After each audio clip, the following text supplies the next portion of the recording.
Long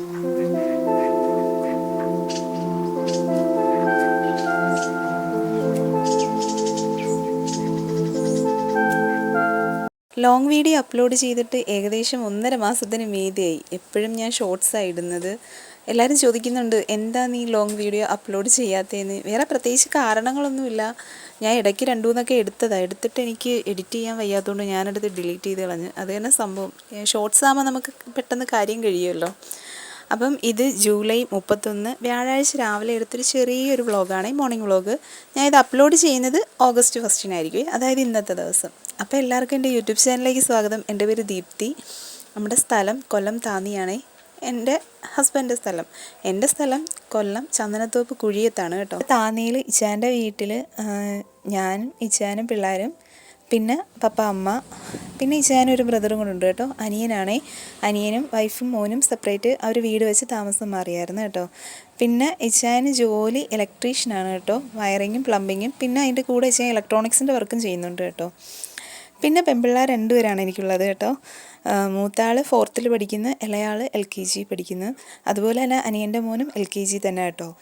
അപ്പം പിന്നെ എൻ്റെ വീട്ടിൽ പപ്പ അമ്മ എൻ്റെ അനിയൻ ജോലി, ഇച്ചാൻ്റെ അനിയന് ഫ്ലെക്സ് പ്രിൻറ്റിങ്ങിൻ്റെ ഷോപ്പുണ്ട്. അവിടെ തന്നെ എൻ്റെ അനിയൻ വർക്ക് ചെയ്യുന്നത്, അവിടെ പ്രിൻറ്റിങ്ങിനൊക്കെയാണ്. അപ്പോൾ ഓക്കെ. അപ്പോൾ രാവിലത്തേന് നമുക്ക് ദോശയും ചട്നിയായിരുന്നു കേട്ടോ. തലേന്ന് ബുധനാഴ്ച തന്നെ പിള്ളേർ പറഞ്ഞായിരുന്നു നാളത്തേന് അമ്മ ഈ ദോശയും ചട്നിയും മതിയെന്ന്. ചട്നിയും ഈ ദോശയും നല്ല ടേസ്റ്റാണ്. ചട്നി എന്ന് പറയുമ്പോഴത്തേനും നമ്മൾ ഈ ചുട്ടരച്ച ചമ്മന്തി എന്നൊക്കെ പറയുമല്ലോ, അതാണ് സംഭവം. നമ്മുടെ ചിക്കൂസ് ഡാനിൽ രശ്മി ചേച്ചിയുടെ ഒരു ഷോർട്സ് ഉണ്ടായിരുന്നേ, ഈ ചുട്ടരച്ച ഈ ചമ്മന്തിയുടെ. അത് കണ്ടിട്ട് ചെയ്തു തുടങ്ങിയതാണ്. പക്ഷേ സംഭവം അടിപൊളിയാണ്, എനിക്കും ഇഷ്ടം പിള്ളേർക്കും ഇഷ്ടം കേട്ടോ. ഇതിൻ്റെ കൂടെ നല്ല നൈസ് ദോശയായിരിക്കും, കുറച്ചും കൂടെ ടേസ്റ്റ്. കറിയൊന്നും ഇല്ലാത്തതുകൊണ്ട് നല്ലൊരളവിൽ തന്നെ ഞാൻ ചട്നി ഉണ്ടാക്കുന്നുണ്ട്. അതായത് 2 സവോള വലിയ 2 സവോള എടുത്തിട്ടുണ്ട്, വലിയ 2 തക്കാളി എടുത്തിട്ടുണ്ട്, പിന്നെ കുറച്ച് വെളുത്തുള്ളി വേണം. ഇത് ഇത്രയും കൂടെ എണ്ണയ്ക്കകത്ത് നമ്മൾ വട്ടത്തിന് അരിഞ്ഞിട്ട് ചുട്ടെടുത്തിട്ട്, പിന്നെ രണ്ടാമത് നമ്മൾ കുറച്ച് ഉഴുന്നും 2-3 ഉണക്കമുളകും കുറച്ച് കറിവേപ്പിലയും കൂടെ ഇട്ട് ഒന്ന് മൂപ്പിച്ചങ്ങ് എടുക്കും കേട്ടോ. എന്നിട്ട് ചൂടാറുമ്പോഴത്തേനും എല്ലാം കൂടെ മിക്സിയിലിട്ട് അടിച്ചെടുക്കുകയും. പ്രശ്നം എന്താ? പ്രശ്നം പറ.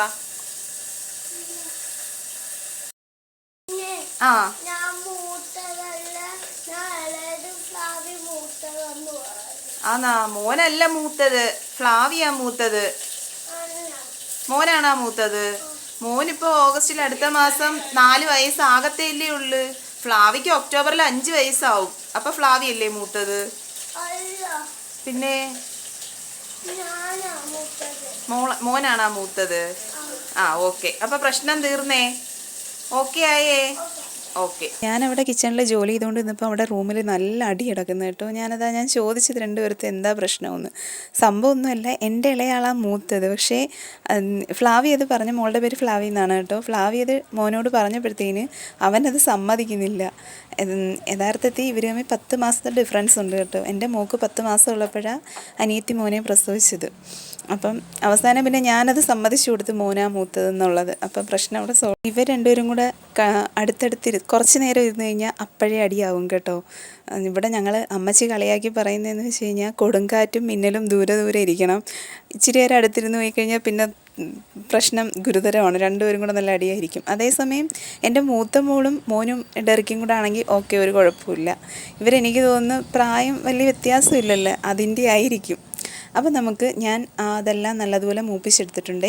എന്നിട്ട് നമ്മുടെ മിക്സിയുടെ ജാറിൽ ഉപ്പും കൊണ്ടിട്ട് നമുക്ക് അടിച്ചെടുക്കാവേ.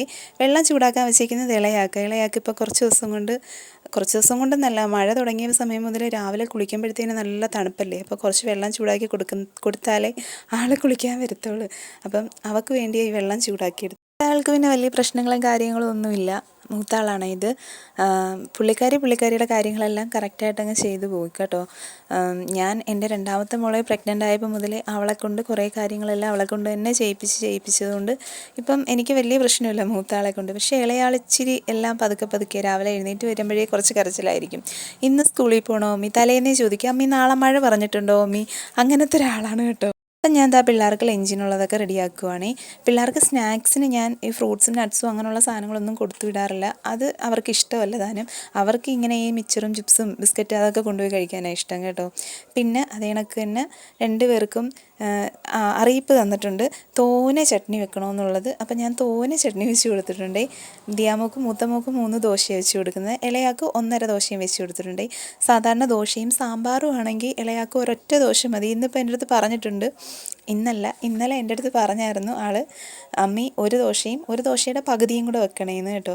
അത് വെക്കുന്നത് ഞാൻ പകുതിയും കൂടെ വെക്കുന്നോ നോക്കാൻ വേണ്ടി ഈ ആൾ അവിടെ ഇരുന്ന് ടേബിളിൽ ഇരുന്ന് കഴിച്ചുകൊണ്ടിരുന്ന ആളാണ് എണീറ്റ് പതുക്കെ എൻ്റെ അടുത്ത് വന്നിരുന്ന് കഴിക്കുന്നത് കേട്ടോ.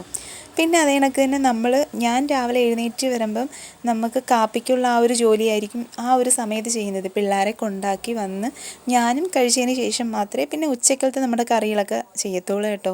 ചോറ് നമ്മൾ ഏകദേശം 3 ദിവസത്തേനായിരിക്കും വെക്കുന്നത്. 3 ദിവസത്തേനെന്ന് പറഞ്ഞ് വെക്കും, ചിലപ്പോൾ അത് 4ാമത്തെ ദിവസവും കാണും കേട്ടോ. ചോറ് ഇവിടെ എല്ലാവരും കുറച്ചാണ് കഴിക്കുന്നത്. ഞാനും ഇവിടെ വന്ന് 10 വർഷമായി രാത്രി ഞാനും ഇപ്പോൾ ചോറ് കഴിക്കാറില്ല. നമ്മൾ ഒന്നെങ്കിൽ രാവിലത്തെ കാപ്പി കഴിക്കും, അല്ലെങ്കിൽ മിക്ക ദിവസം ഇവിടെ ഗോതമ്പ് പുട്ട് തന്നെ ആയിരിക്കും കേട്ടോ. ഇവിടെ ഇച്ചാൻ്റെ അനിയനും ഒക്കെ ഭയങ്കര ഇഷ്ടമാണ് ഗോതമ്പ് പുട്ടും മീൻ കറിയും. അതുപോലെ തന്നെ ഞാൻ രാവിലെ ഒരുപാട് നേരത്തെ എഴുന്നേൽക്കുന്ന ആളൊന്നുമല്ല കേട്ടോ. നമുക്കിപ്പോൾ ഇവിടെ വേറെ പ്രത്യേകിച്ച് ജോലിയൊന്നുമില്ല, പുറത്ത് പോയി ജോലിയൊന്നുമില്ലല്ലോ. രാവിലത്തെ കാപ്പി ഉണ്ടാക്കുക, ഉച്ചക്കലത്തെ ചോറും കറിയും വെക്കുക, പിന്നെ പിള്ളേരെ കൊണ്ടാക്കുക, വിളിച്ചുകൊണ്ട് വരിക, അത് തന്നെ. ഞാൻ ഇതിനിടയ്ക്ക് ജോലിക്ക് പോയായിരുന്നു കേട്ടോ. ഒരു 6 മാസം ടെമ്പററി ആയിട്ട് കഴിഞ്ഞ വർഷം ജൂൺ മുതൽ ഒരു നവംബർ വരെ പോയായിരുന്നു കേട്ടോ. അത് നമുക്കിവിടെ തൊട്ടടുത്ത് തന്നെ ഒരു അംഗനവാടിയിൽ ടീച്ചറായിട്ട് കയറിയായിരുന്നു. 6 മാസം ചെയ്തായിരുന്നു, അത്ര തന്നെ. അതിന് മുന്നേ ഞാനൊരു പ്രതിമുഖത്തിലെ സാറിൻ്റെ PSCയുടെ ഓൺലൈൻ ക്ലാസ് കുറച്ച് നാൾ ചെയ്തിട്ടുണ്ടായിരുന്നേ. അപ്പം അത് ചെയ്തുകൊണ്ടിരുന്ന സമയത്താണ് ഈ ജോലി കിട്ടിയത്. അപ്പോൾ പിന്നെ ഞാനത് അവിടെ വെച്ചങ്ങ് നിർത്തി. പിന്നെ ടെസ്റ്റൊക്കെ എല്ലാ വർഷവും എഴുതും കേട്ടോ. LGSും LDCയുടെ ഒക്കെ വിളിക്കുമ്പോഴത്തേനും പോയി എഴുതും. ഒരുപാട് പഠിത്തമൊന്നുമില്ല കേട്ടോ. എക്സാമിൻ്റെ സമയമാകുമ്പോൾ ജസ്റ്റ് ഒന്ന് നോക്കിപ്പോയി എഴുതും, അത്ര തന്നെ. അല്ലാതെ ഒരുപാട് പഠിത്തമില്ല, നമ്മളെക്കൊണ്ട് പറ്റുന്ന കാര്യമല്ല. അതുകൊണ്ട് ഞാൻ അതിനങ്ങോട്ട് ഒരുപാട് മുൻതൂക്കം കൊടുത്തില്ല കേട്ടോ, അത്ര തന്നെ. അവൾക്ക് 2 വർഷവും പിന്നിയിട്ടാണ് കൊടുക്കുന്നത് കേട്ടോ. അവൾക്ക് അത്യാവശ്യം മുടിയുണ്ട്. അവൾക്കാണെങ്കിൽ ഇങ്ങനെ മുടി എപ്പോഴും ഇങ്ങനെ അഴിച്ച് വർത്തിയിട്ടുകൊണ്ട് ഇടങ്ങണം കേട്ടോ. ഞാനും പണ്ട് അങ്ങനെ തന്നെ ആയിരുന്നു സ്കൂളിൽ പഠിക്കുന്ന സമയത്ത്. എനിക്കും അത്യാവശ്യം നല്ല മുടിയൊക്കെ ഉണ്ടായിരുന്നു. ഇപ്പോൾ ഇല്ല കേട്ടോ, ഇപ്പോൾ എല്ലാം നല്ലതുപോലെ കൊഴിഞ്ഞു പോയി. എനിക്ക് ഒന്ന് ഈ PCODയുടെയും തൈറോയ്ഡും ഉണ്ടെന്ന് തോന്നുന്നു. തൈറോയിഡിൻ്റെയൊക്കെ പ്രശ്നം കൊണ്ടായിരിക്കും എല്ലാം കൊഴിഞ്ഞൊക്കെ പോയത്. പണ്ട് സ്കൂളിൽ പഠിക്കുന്ന സമയത്തേ 10ാം ക്ലാസ്സിലും 9ലും ഞാൻ സെക്കൻഡ് ലീഡറായിരുന്നു. അപ്പം അന്ന് നമുക്ക് കറക്റ്റ് കമ്പൽസറി ആണല്ലോ നമ്മുടെ 2 സൈഡും മുടി പിന്നിയിട്ടുകൊണ്ട് വരുന്നത്. അപ്പം ഞാൻ മുടി പിന്നിയിടത്തില്ല. അപ്പം ഈ ആൺപിള്ളേരാണെങ്കിൽ ഷർട്ട് ഇട്ടുകൊണ്ട് വരും, എന്നിട്ട് പാൻ്റാണെങ്കിൽ യൂണിഫോമിൻ്റെ പാൻ്റല്ലായിരിക്കും ഇടുന്നത്, ജീൻസിൻ്റെ പാൻറ്റ് ഇട്ടുകൊണ്ട് വരും. അപ്പം ക്ലാസ്സിൽ 2-3 കുറേ സ്ഥിരം കക്ഷികളുണ്ടായിരുന്നു കേട്ടോ. അപ്പം അവന്മാരോടനെ പറയും, ലീഡർ മുടി കിട്ടിയില്ല, അങ്ങനെയാണെങ്കിൽ ഞങ്ങളും പാൻറ്റ് ഇട്ടുകൊണ്ട് വരത്തില്ല എന്നുള്ളൊരു ഇതുണ്ടായിരുന്നു. ഇതിപ്പോൾ അവരൊക്കെ കാണുന്നെങ്കിൽ ഓർക്കുമായിരിക്കും ചിലപ്പം. പിന്നെ ഇളയ ആൾക്ക് മുടി ജസ്റ്റ് ഒന്ന് ചീവി ഒരു ഹെയർ ബാൻഡ് ഉണ്ട് റെഡ് കളറിൽ, അതും അങ്ങ് വെച്ച് കൊടുക്കുകയും ഇതിനിടയ്ക്ക് തന്നെ മോനെ അമ്മച്ചി റെഡിയാക്കി നിർത്തും കേട്ടോ. രാവിലത്തെ കാപ്പി കഴിക്കുന്ന ആ സമയം കൊണ്ട് ഞാനും പോയി പെട്ടെന്ന് അങ്ങ് റെഡിയാകും കേട്ടോ. ഞാനൊരു ഉടുപ്പ് എടുത്തിട്ട് മുടിയൊന്ന് ജസ്റ്റ് ഒന്ന് പിന്നിടത്തേ ഉള്ളൂ കേട്ടോ. കമ്മൽ പോലും ഇടത്തില്ല. പക്ഷേ എനിക്ക് വാച്ച് നിർബന്ധം കേട്ടോ, പുറത്തോട്ട് ഇറങ്ങുമ്പോഴത്തേന് ഒരു വാച്ച് മാത്രം കിട്ടുന്നത്. പിന്നെ ഞാൻ കാപ്പി പിള്ളേരെ കൊണ്ടാക്കി വന്നതിന് ശേഷം ഞാൻ കാപ്പി കഴിച്ച് തുണി കഴുകിയിട്ട് പിന്നാണ് നമ്മൾ കറികളെല്ലാം വെക്കുന്നത് കേട്ടോ. ഞാൻ പറഞ്ഞില്ലേ 3 ദിവസത്തേന് ചോറ് വെക്കുന്നുണ്ട്, ഒറ്റ ദിവസം വെക്കും, അത് അമ്മച്ചി വെക്കും കേട്ടോ. ചോറ് വെളിയിലിട്ടാണ് നമ്മൾ വെക്കുന്നത്. അതുപോലെ തന്നെ മീനും അമ്മച്ചി വെട്ടി വൃത്തിയാക്കി തരും കേട്ടോ. ബാക്കിയെല്ലാം ഞാൻ ചെയ്യും. പിന്നെ രാവിലെ ഞാൻ പറഞ്ഞിട്ടുണ്ട്, പഠിക്കാൻ ക്ലാസ്സിന് പോകാൻ ഇറങ്ങുന്നതിന് മുമ്പ് 2 പേർക്കും എപ്പോഴും പറയും പ്രാർത്ഥിച്ചിട്ടേ ഇറങ്ങാവുള്ളെന്ന്. ഇളയാളത് കറക്റ്റായിട്ട് ഫോളോ ചെയ്യുന്നുണ്ട്. മൂത്താൾ ചില ദിവസങ്ങൾ മറന്നു, ഞാൻ പറയുമ്പോഴേ ചെയ്യത്തുള്ളൂ കേട്ടോ. പിന്നെ എൻ്റെ യൂട്യൂബ് ചാനൽ ഒരുപാട് പേര് സബ്സ്ക്രൈബ് ചെയ്തിട്ടുണ്ട്. എല്ലാവർക്കും ഒരുപാട് താങ്ക്സ്. അപ്പം ഞങ്ങളിതാ പോകാറിറങ്ങുക. അപ്പം നമ്മുടെ റോഡ് ഫ്രണ്ടിൽ ബസ് പോകുന്ന റോഡാണ് കേട്ടോ. അപ്പം വീഡിയോ ഇത്രയേ ഉള്ളൂ. നിങ്ങൾ എൻ്റെ ചാനൽ ആരെങ്കിലും സബ്സ്ക്രൈബ് ചെയ്യാതെ കാണുന്നെങ്കിൽ എൻ്റെ ചാനൽ സബ്സ്ക്രൈബ് ചെയ്ത് എന്നെ നിങ്ങൾ സപ്പോർട്ട് ചെയ്യണം കേട്ടോ. ഇഷ്ടപ്പെട്ടുവാണെങ്കിൽ ലൈക്കും ചെയ്യണേ. അപ്പം വീഡിയോ ഇത്രയേ ഉള്ളൂ. നമുക്ക് അടുത്ത വീഡിയോ കാണാം. അപ്പം tata bye bye, see U.